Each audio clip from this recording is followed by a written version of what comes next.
আল্লাহ রহমতে মোটামুটি বেশিরভাগ মানুষের বিয়ে শাদী করে নিয়েছি আমরা। কত মানুষের 5টা আবার ছেলে হয়ে গেল, কার 10 বছর বিয়ে করা হলো, কার 50 বছর হলো, কার 30 বছর হলো, এই ধরনের অনেক লোক আমরা বসে আছি। কিন্তু ভাই দাদু বিয়াদবে মাফ করবে, ছেলে হিসাবে, ভাই হিসাবে, বেটা হিসাবে আপনাদেরকে বলি, যদি আমি এক করে এখানে জিজ্ঞাসা করতে লাগে, ভাই বিয়ে করেছেন, বিবির কাছে যাওয়ার তোমার একটু বলেন তো কতগুলো বলতে পারবো? 10টা, 20টা, 50টা, 100টা, বাকি কথা আমরা বলতে পারবো না। বাকি কথা আমরা জানি না, বলতে পারবো না। তো কি কথা আল্লাহ রাসূল বলেছেন, এরা আমার উম্মত শুনে নাও, যখন তোমার স্ত্রীর সাথে মিলন করার তোমার ইরাদা হবে, যখন তুমি বিবির কাছে যাবে, যখন তোমার স্ত্রীর সাথে সহবাস করার তোমার ইরাদা হবে, আল্লাহ বলেছেন হে আমার উম্মত তোমরা শুনে নাও, বিবির সাথে মিলন করার আগে, বিবির কাছে যাওয়ার আগে তোমাকে একটা দোয়া পড়তে হবে।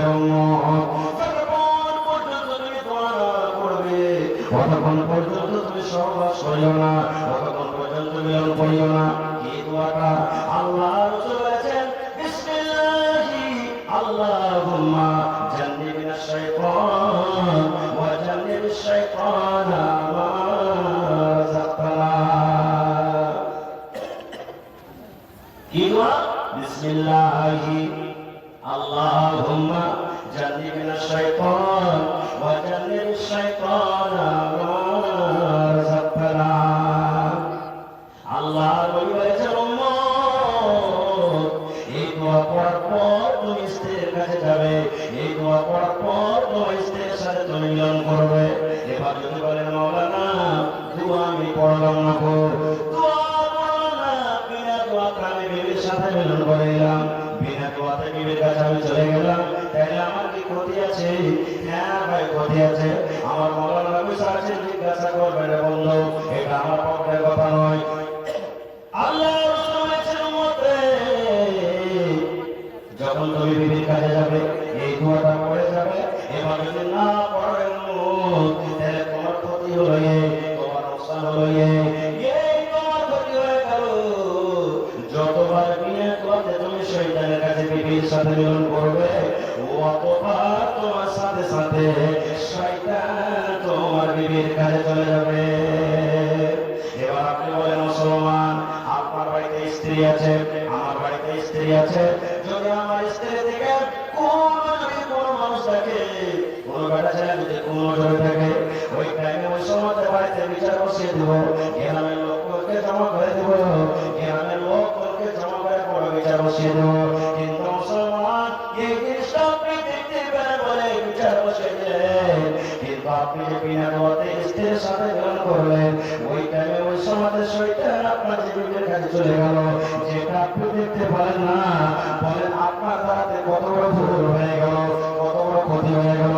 তাই বলছি মুসলমান, আজকাল যার সাথে হাজার হাজার লোক বসে আছে, হাজার হাজার আমার ভাইরা মায়েরা খালারা, হাজার হাজার যুবক মায়েরা, হাজার হাজার বয়স্ক মানুষরা বসে আছে, যদি বলেন মাওলানা আমার জীবনে 10টা ছেলে মেয়ে হয়ে গেল, আমার 50 বছর বিয়ে হয়ে গেল, 30 বছর হয়ে গেল, 10 বছর হয়ে গেল, আপনি দোয়া জানেন না, জীবনে কোনোদিন দোয়া পড়েননি, ভাইরা আমার বোঝেন আপনার দ্বারাতে কত বড় ভুল হয়েছে, কত বড় ক্ষতি হয়েছে।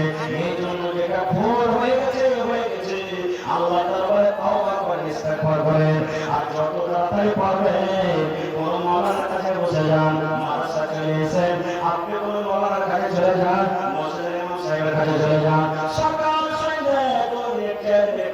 সন্ধ্যা আপনি সময় দিয়ে দেন। আর অপর বলেন মাওলানা নামাজ পড়ার দোয়াটা আমাকে শিখিয়ে দেন, গায়ে পানি আমাকে শিখিয়ে দেন, ওযু করে দোয়াটা শিখিয়ে দেন, বিবির কাছে যাওয়ার দোয়াটা শিখিয়ে দেন, ফরজ ওযু কিভাবে করতে আমাকে শিখিয়ে দেন। এইগুলো আপনাকে শিখতে হবে মুসলমান। এগুলো কোথায় শিখবেন? মসজিদে শিখতে হবে আপনাকে। আর এগুলো কোথায় শিখবেন? যার সাথে শিখতে হবে। এই জন্য আল্লাহ রাসূল বলেছেন, উম্মতের কথা বলে রেজবে ফারিজাতুন আলা কুল্লি মুসলিম, প্রত্যেক মুসলমান নরের জন্য আল্লাহ ইলমটাকে শিখা ফরজ করে দিয়েছেন। ইলম শিক্ষা ফরজ করে দিয়েছে। তাই বলে মুসলমান, আপনি জীবনে পড়ালেখা করতে পারেননি, আপনার ভাগ্যে আল্লাহ পড়া দেয়নি, আপনি জীবনে পড়ালেখা করতে পারেননি, ইরাদা করলেন জীবনে বেঁচে থাকা কালে একটা বেটিকে আমি আলেমা করবো, জীবনে বেঁচে থাকা কালে একটা বেটিকে আমি হাফেজা করবো, জীবনে বেঁচে থাকা কালে কম করে একটা বেটাকে আমি পড়িয়ে লিখে যাবো, জীবনে বেঁচে থাকা কালে কম করে একটা বেটাকে আমি মরনা করবো, মরনা করবো, মরনা করবো। মরনা যদি করেন, আলেমা যদি করেন, হাফেজা যদি করেন, কি লাভ আছে? মুসলমান ওদিকে আমি যাবো না, সময় নাই। তবে যদি ছেলেটাকে না পড়ান, ছেলেকে ডাক্তার করতে হবে, মাস্টার করতে হবে, ইঞ্জিনিয়ার করতে হবে, প্রফেসর করতে হবে, সব করতে হবে, মুসলমান করেন মানা নাই। তবে একটা ঘটনা বলে